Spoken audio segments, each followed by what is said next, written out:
አሁን ላይ ወደ ካፒታል ማርኬት እንዲመዘገብ መሆኑን ከወዲሁ ሰምተናል። እንዲሁም እንግዲህ ቤዚክ መረጃዎች ከሼር ሆልደሮች እየሰበሰበን ያለው ናሽናል አይዲያቸውን፣ የገዙትን የሼር መጠን፣ ፐርሰናል ኢንፎርሜሽናቸውን፣ ሼር ሆልደሮቻቸውንና ቤተሰቦቻቸውን እያስመዘገበን ያለው። ከዛ በተጨማሪ ባለፉት ለሶስት ተከታታይ ዓመታት ትርፍ ክፍፍል ወይም ዲቪደንድ ያከፋፍለውን መጠን እሱም በ2014 ላይ ኦልሞስት ወደ 44% ትርፍ ክፍፍል ለሼር ሆልደሮች አከፋፍሏል።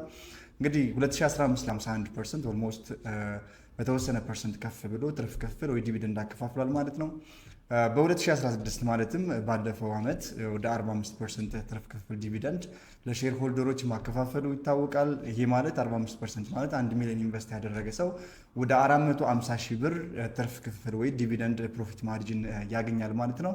ከዚህ በተጨማሪ አሁን ላይ አክሲዮን እንግዲህ በአዲስ መልክ እንደገና እየተሸጠ ነው ያለው። ወደ ካፒታል ማርኬት ከመግባቱ በፊት ወደ ኢሴክስ ከተመዘገበ ዋጋው የአንድ አክሲዮን መጠን ዋጋው ይጨምራል ተብሎ ኮንሲደር እየተደረገ ያለው። ፎር ኢንስተንስ ኢትዮ ቴሌኮም የአንድ ሼር ዋጋ በ300 ብር ነው እየሸጠ የነበረው። አያት ሼር ከምፕኒ ግን እስካሁን ድረስ በ100 ብር ነው የአንድ ሼር ዋጋ እየሸጠ ያለው ማለት ነው። ዝቅተኛው የሼር መጠንም እየተሸጠ ያለው 2500 በ100 ብር ነው እየሸጠን ያለ ነው ዝቅተኛው። እሱም በጠቅላላ ወደ 250 ሺህ ብር የኢትዮጵያ ብር ሲሆን አሁን ላይ መክፈል የሚጠበቅባችሁ 40%ን ብቻ ሲሆን ቀሪ 60%ን በ3 ዓመት ጊዜ ውስጥ ከፍላችሁ የምታጠናቅቁት ይሆናል ማለት ነው። ወደ 112 ሺህ ብር የሚሆነውን 40% ክፍያ በመክፈል የአያት ሼር ከምፕኒ ሼር ሆልደር ወይንም ደግሞ የሼር ባለቤት መሆን ይቻላል ማለት ነው።